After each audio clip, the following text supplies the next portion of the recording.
Welcome to the Learning Pines YouTube. We hope this video helps. In this video, I will explain how to cook water chestnuts. First, choose fresh water chestnuts that feel firm and have no soft spots. Carefully peel away the tough, brown outer skin with a small knife, being mindful of your fingers. Once peeled, give them a good rinse under cold running water to remove any lingering dirt or debris. This initial preparation is crucial for a delicious outcome. Now that they're clean, let's talk about how to cut them.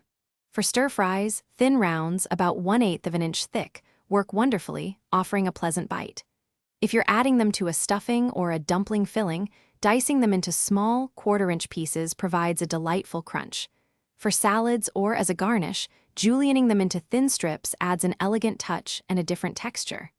The cut really depends on your dish. Water chestnuts are incredibly versatile in the kitchen. For a classic crisp tender texture, stir-frying them quickly for just 2 to 3 minutes is ideal. If you prefer a slightly softer consistency, perhaps for a soup or stew, a brief boil for about 5 minutes will do the trick.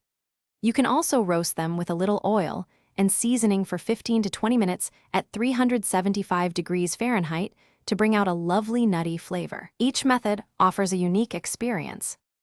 To keep your water chestnuts fresh, store unpeeled ones in a cool, dry place or the refrigerator for up to 2 weeks.